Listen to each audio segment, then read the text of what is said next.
Chapter 8. Rosalie stood looking into the room from the open door.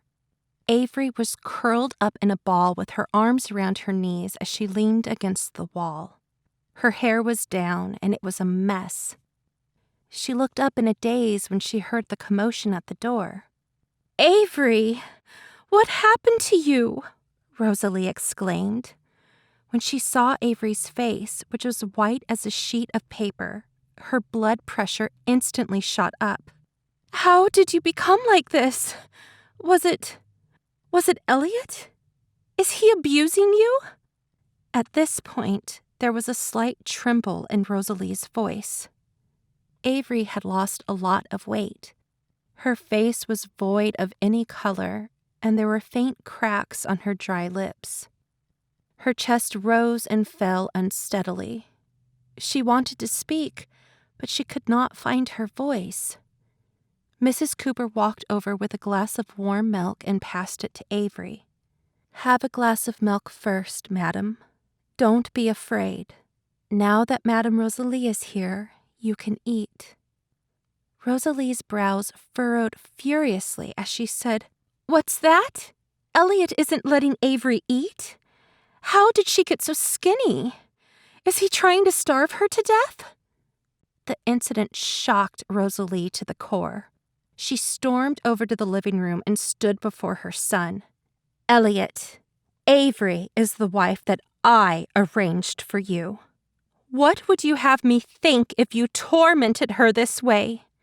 "She would be punished for her mistakes. If it weren't for your sake, do you think I would have allowed her to stay until now?"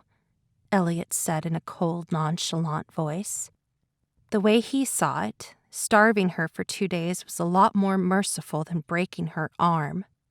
She touched something she was not supposed to. She crossed his line. How could he easily forgive her? "Mistake? What did Avery do?" asked Rosalie. In her eyes, Avery was a sensible, well-behaved, and observant girl. She would never be stupid enough to deliberately anger Elliot. Elliot pursed his lips and did not answer his mother. I know why you never wanted to get married and have children," said Rosalie. "Elliot, it's because I know too well exactly what you're thinking that I can't allow you to do this. Avery is a good girl. It's fine if you don't love her. You just have to stay together, even if you're only husband and wife in name." At this point, Rosalie's eyes welled up with tears of agony. She became even more worked up the more she spoke, and her eyes turned bloodshot. Elliot was about to retaliate when he noticed his mother's condition. He signaled to his bodyguard to hold on to her. "As long as I'm sure, you can't chase Avery out. Divorce isn't out of the question. You just have to find a girl you like. I will not allow you to spend the rest of your life alone," Rosalie said as the bodyguard helped her to the couch. Her head was spinning even more. She could feel herself running out of breath as she said those last words. 30 seconds later, Rosalie's head tilted and she fell back onto the couch.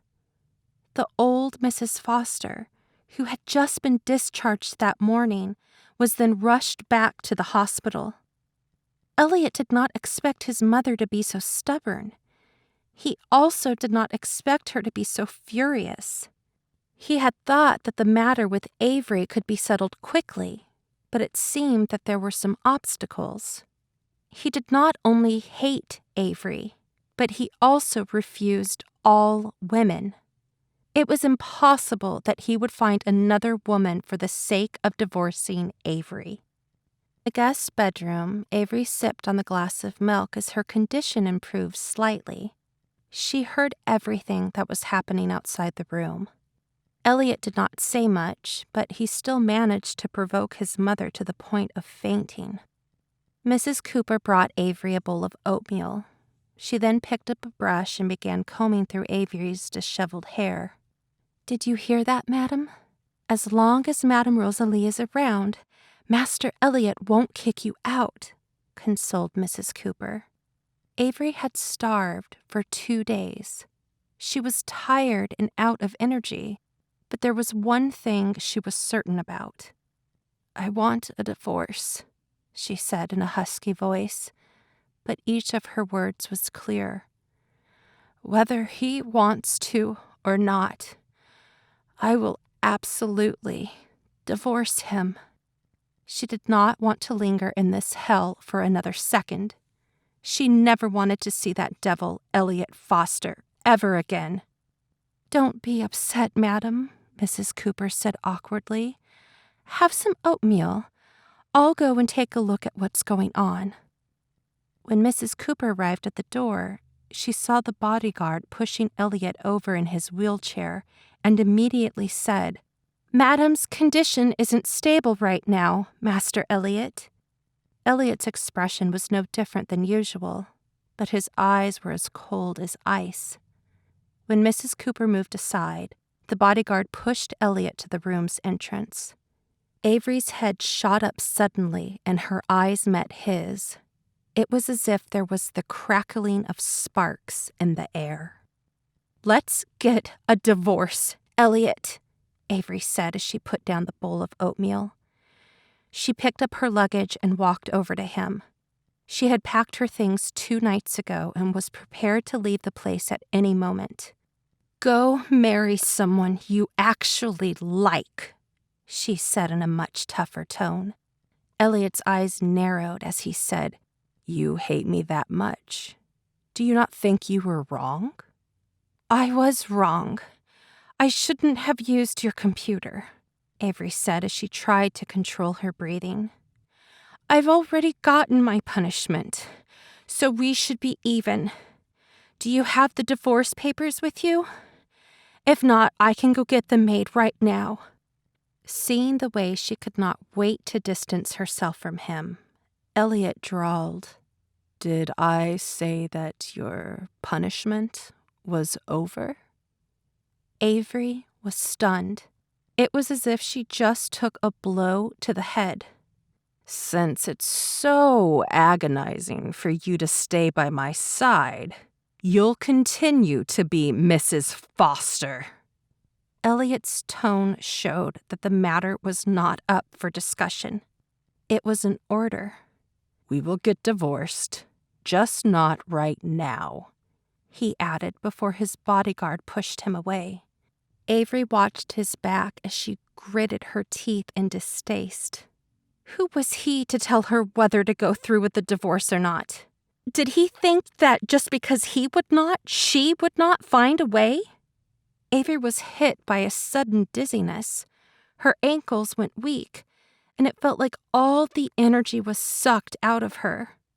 She immediately went to lie down on the bed. Once she was lying down, she slowly began to calm down. It was not like Elliot said he would not divorce her. His mother was not well, so he was just holding back for now.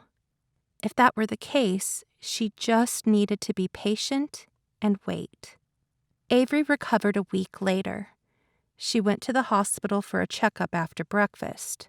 She had a strong feeling that she had lost the baby. Elliot had starved her for 2 days.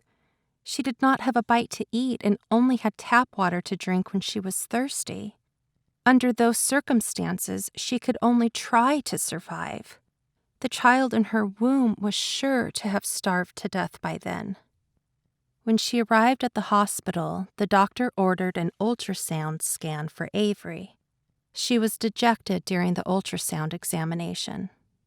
Doctor, is my child gone? What makes you say that? The doctor asked. I didn't eat anything for 2 days. The baby's condition was already not great. Oh, not eating for 2 days is fine. Some pregnant mothers have such awful vomiting spells that they don't really eat for a whole month, responded the doctor. Avery's heart tightened. So my baby? Congratulations. There are 2 gestational sacs in your womb. You're having twins.